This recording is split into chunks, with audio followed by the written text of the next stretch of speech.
अस्सलाम वालेकुम, मैं मुजम्मिल अवान एक बार फिर आपकी खिदमत में हाजिर हूँ इस खबर के साथ कि इलेक्शन कमीशन ऑफ पाकिस्तान ने NA-249 कराची में जो भी रिसेंटली ज़िमनी इलेक्शन हुए, मुस्लिम लीग नून की दरख्वास्त के बाद उस हलके में वोटों की गिनती का हुक्म जारी कर दिया। नून लीग ने इलेक्शन कमीशन ऑफ पाकिस्तान में एक दरख्वास्त दायर की थी कि NA-249 के अंदर धांधली हुई है, वोटों के अंदर रद्दोबदल हुआ है। और उसके बाद जो मिफ्ता इस्माइल साहब जो नून लीग के कैंडिडेट NA-249 से जो इलेक्शन कंटेस्ट कर रहे थे, उन्होंने इसकी जो है वो दरख्वास्त दायर की इलेक्शन कमीशन ऑफ पाकिस्तान ने, और इलेक्शन कमीशन ऑफ पाकिस्तान ने ये जो 4 मई को हेयरिंग हुई है उसके बाद अब ये फैसला सुना दिया है कि इस हलके में दोबारा से जो है वो वोटों की गिनती होगी और 6 मई को जो है वो दोबारा से इस हलके में जो वोट्स के बारे में जो बात की जा रही है कि वोटों के अंदर जो रद्दोबदल हुआ, 6 मई को इलेक्शन कमीशन ऑफ पाकिस्तान ने इस बात का फैसला किया कि दोबारा से वोटों की गिनती का अमल जारी होगा। इसका मतलब कि दाल में कुछ काला नहीं बल्कि पूरी की पूरी दाल ही काली है। और दोबारा से मैं आपको पहले भी कह चुका था जब मैंने अपना पहला व्लॉग किया था कि इस हलके में दोबारा से हमें डस्का 2 नजर आएगा और डस्का 2 के हालात हमें नजर आ रहे हैं। और ये मामला अभी खत्म नहीं होगा, ये मामला तूल पकड़ेगा और बहुत दूर तक भी जा सकता है क्योंकि इसके जो असरात है बहुत संगीन हो सकते हैं, बहुत खतरनाक हो सकते हैं। अब इस हल्के में जो इलेक्शन कमीशन ऑफ पाकिस्तान का फैसला आया है, इलेक्शन कमीशन ऑफ पाकिस्तान का जो 4 रुकनी बेंच है, 4 रुकनी जो उनके मेंबर्स थे, उन्होंने इसके ऊपर एक फैसला जारी किया जिसमें chief election commissioner Sikandar Sultan Raja साहब जो हैं उन्होंने ये फैसला जारी किया, वो भी उस बेंच का हिस्सा थे। अब ये जो फैसला आया है, अगर हम इसके नकात को समझें तो पहली बात कि इस हल्के में जो मुस्लिम लीग नून ने जब अभी जो इलेक्शन हुआ NA-249 का कराची का, जिसमें पाकिस्तान पीपल्स पार्टी के कादिर मंदोखेल साहब जीते, उस हल्के में नून लीग ने ये जो है वो RO से दरख्वास्त की थी कि इस हल्के में दोबारा से जो है वो वोटों की गिनती करवाई जाए, जिसको रद्द कर दिया गया था, जिसको मुस्तरद कर दिया गया था। उसके बाद नून लीग ने इलेक्शन कमीशन ऑफ पाकिस्तान में दरख्वास्त दायर की और इलेक्शन कमीशन ऑफ पाकिस्तान में दरख्वास्त दायर करने के बाद नून लीग के हक में फैसला आया इलेक्शन कमीशन ऑफ पाकिस्तान की जानिब से कि उन्होंने उनकी इस दरख्वास्त को एक्सेप्ट कर लिया कि इस हल्के में दोबारा से वोटों की गिनती करवाई जाएगी। पीपल्स पार्टी के जो कैंडिडेट हैं कादिर मंदोखेल साहब, उनकी जो जीत है उसको अभी तक रोका गया। अभी तक उसके ऊपर जो इलेक्शन कमीशन ऑफ पाकिस्तान ने उसी दिन रोक दिया था जिस दिन नून लीग ने ये इलेक्शन कमीशन ऑफ पाकिस्तान में दरख्वास्त दायर की थी। इट मीन्स के जो नून लीग के जो वकील है सलमान अकरम राजा साहब, पाकिस्तान पीपल्स पार्टी के लतीफ़ खोसा साहब, तहरीक इंसाफ के भी वकील थे, वहाँ पे तहरीक लब्बैक पाकिस्तान के भी वकील थे। तो इलेक्शन कमीशन ऑफ पाकिस्तान ने तमाम फ़रीक़ैन के जवाब सुन के इसके ऊपर अपना एक हतमी फैसला दिया है। जो अभी जो फैसला दिया वो ये है कि इस हल्के में काउंटिंग होगी, वोटों की दोबारा से गिनती होगी। नून लीग के जो दलाइल हैं वो बहुत मजबूत थे। नून लीग के जो नून लीग का मौकफ अपनाया गया उसमें यह कहा गया कि फॉर्म 45 के ऊपर कोई दस्तखत मौजूद नहीं थे। फॉर्म 46 जो है वो तो वैसे ही सिरे से इशू नहीं ना किए गए। नून लीग का कहना है कि जो 30 पोलिंग स्टेशन हैं वहां पर फॉर्म्स के अंदर रद्दोबदल किया गया। 30 पोलिंग स्टेशन जहां पर नून लीग कहती है कि जी मिफ्ता इस्माइल साहब की जो जीत है वहां पर उसके जो रिजल्ट्स हैं उसमें रद्दोबदल किया गया, क्योंकि नून लीग ने जो दरख्वास्त दायर की ना इलेक्शन कमीशन ऑफ पाकिस्तान में, वो 30 पोलिंग स्टेशन ऐसे हैं जहां पे नून लीग समझती है कि मिफ्ता इस्माइल साहब को हराया गया, वहां पर उनके जो वोट्स हैं उसमें रद्दोबदल किया गया, वहां पर कोई जो है वो घपला किया गया। जिसके बाद नून लीग ने जो है ये दरख्वास्त दायर की। अगर RO उस वक्त मान लेते नून लीग की दरख्वास्त और वो कहते कि इस हल्के में जो है वो मैं वोटों की काउंटिंग करवा दूंगा या हम इसका जो है वो अमल जारी रखेंगे, तो शायद Noon League Election Commission of Pakistan में ना जाती और दरवाजे ना खटखटाती।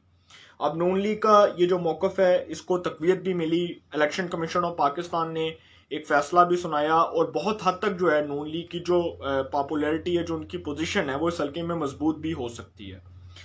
लेकिन अभी जो रिजल्ट्स हैं वो तो हतमी रिजल्ट्स आएंगे तो उसके बाद ही हम किसी चीज़ का एनालिसिस करेंगे। मिफ्ता इस्माइल साहब जो हैं वो 683 वोटों से हारे और मिफ्ता इस्माइल साहब जो हैं वो उसके बाद ये जो बात की गई है नून लीग की जानिब से वोटों की गिनती की दरख्वास्त दायर की गई। अच्छा, बड़ा इंटरेस्टिंग मामला ये था कि जो तहरीक लब्बैक पाकिस्तान के जो वकील थे जो वहाँ पे इलेक्शन कमीशन ऑफ पाकिस्तान में अपना मौक़िफ़ पेश कर रहे थे, उनका कहना था कि जी इस हल्के में जो है वो पहली बात के उन्होंने जो इल्ज़ाम लगाया, उन्होंने कहा कि जी हमारे पोलिंग एजेंट्स को बाहर निकाल दिया गया। जब ये सारा मामला हम देख रहे थे, जब इलेक्शन हो रहा था, तो हमारे पोलिंग एजेंट्स को जो है वो धक्के मार के बाहर निकाला गया। फिर उनका कहना है कि जी गलियों के अंदर से, उनका कहना है कि जी गली में फेंका हुआ एक बैलेट पेपर उन्होंने दिखाया, उन्होंने कहा कि जी ये वो बैलेट पेपर है जो गली के अंदर से मिला है। और आप कहते हैं ना, ये जो लोग कहते हैं NA 249 के अंदर वो जो जिनकी ड्यूटियां थी, जो ड्यूटियों पे मामार, जिनको ड्यूटियों पे तैनात किया गया था, वो कहते हैं ना कि जी इस हल्के में बड़ा साफ और शफाफ इलेक्शन हुआ है। उन्होंने कि एलो फड़ो ए होया इलेक्शन। वो जब उन्होंने दिखाया ना वो जो कागज गिरे हुए थे इलेक्शन के अंदर, वो जो जाया किए गए थे,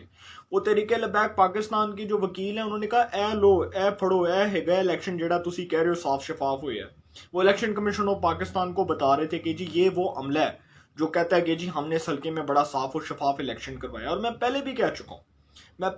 चुका हूं कि ये पाकिस्तान की तारीख का, सियासी तारीख का मोस्ट कंट्रोवर्शियल इलेक्शन है। जिसको कंट्रोवर्शियल भी कहा जाए तो मेरा ख्याल है बहुत छोटी बात होगी।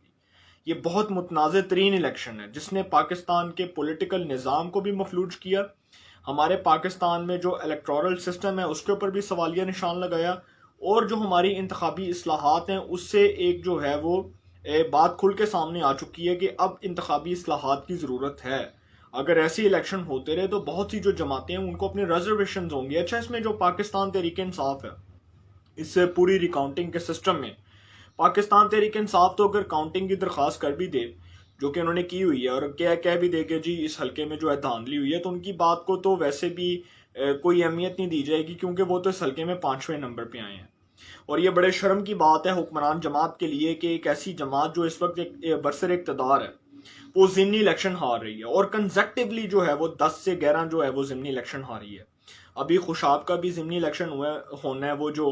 मुस्लिम लीग नून के जो कैंडिडेट थे वारिस कल्लू साहब, वो जो कोरोना से वफात पा गए, अल्लाह ताला उनको जन्नत में जगह दे, उसके बाद अब उनके जो साहिबजादे हैं मौजम कल्लू साहब, अब उनको उस हल्के में टिकट मिला। उस हल्के में साबिक वफाकी वजीर सुमेरा मलिक साहिबा, शाकर बशीर अवान, वो भी उस हल्के में कंपेन कर रहे हैं। उसके बाद वो जो सेनेटर गौस बख्श नियाजी साहब हैं जो नून लीग से जिनका ताल्लुक है, वो भी उस हल्के में हैं। तो उस हल्के में भी अगर ज़िमनी इलेक्शन तहरीक इंसाफ हार जाती है तो ये बड़े शर्म का मुकाम होगा, और ये इमरान खान साहब के लिए भी इसी हद तक शर्म का मुकाम होगा। जो समझते हैं, अभी तक वो ये समझते हैं कि हमारी हुकूमत शायद सर्वाइव कर ले, लेकिन उनकी हुकूमत को उनके अपने ही दफनाएंगे और अपने करतूतों से दफनाएंगे। अब ये जो सारा मामला है, ये पीपल्स पार्टी की क़यादत जो है ना, वो जब इलेक्शन कमीशन ऑफ पाकिस्तान से बाहर आई तो उन्होंने ना इलेक्शन कमीशन ऑफ पाकिस्तान से बाहर आके नून लीग के ऊपर लफ्जी गोलाबारी शुरू कर दी कि जी ये तो वो थे जिन्होंने तहरीक इंसाफ के साथ मुकमुका किया हुआ था पंजाब में, ये तो इनको गिराना नहीं चाहते थे,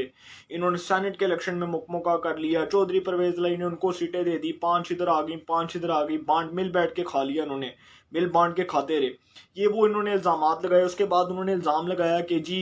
नून लीग जो है वो तो हमें कहती थी कि जी आप तो PTM का हिस्सा नहीं है। खुद जो उन्होंने करतूत उनके जो सामने आए हैं वो ये हैं। अब नून लीग का और पाकिस्तान पीपल्स पार्टी का जो डिफरेंस है ना, वो ये है कि दोनों जमातें जो हैं वो इस हल्के में बहुत ज़्यादा सीरियस थी इलेक्शन कैंपेन के हवाले से, क्योंकि यहाँ पर पाकिस्तान पीपल्स पार्टी जो है बहुत सालों बाद बरसर इक़्तिदार आ रही है।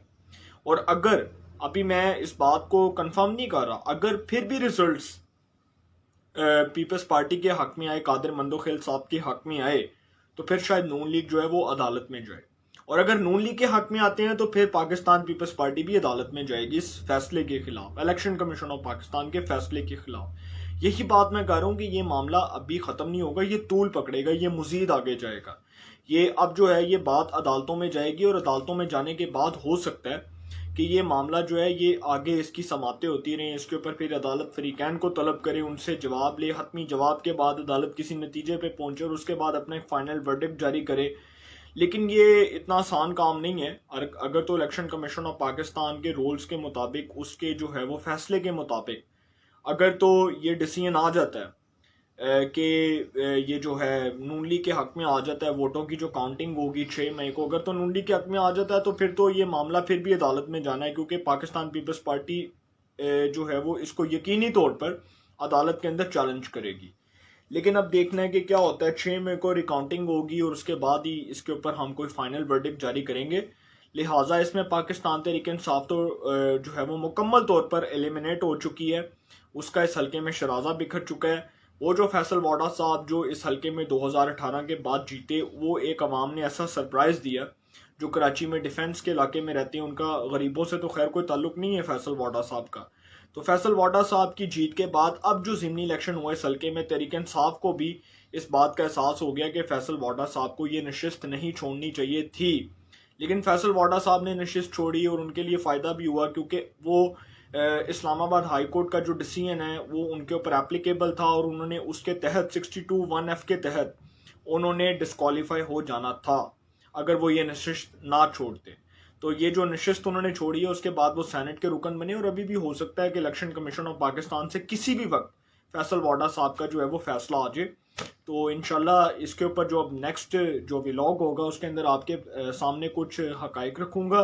और कुछ हकाइक रख के आपके सामने जो है ये सारा मामला फिर डिस्कस करूँगा। इसका जो फैसला वो इलेक्शन कमीशन ऑफ पाकिस्तान की जानिब से 6 मई को आ जाएगा। जब वोटों की रिकाउंटिंग होगी तो पता चलेगा कि किस जमात के हक में फैसला आया। तो इंशाल्लाह फिर मुलाकात होगी। अपना बहुत ख्याल रखिएगा। अल्लाह ताला आप सबको खुश रखे, मुल्क पाकिस्तान पे अपना खास करम फरमाए।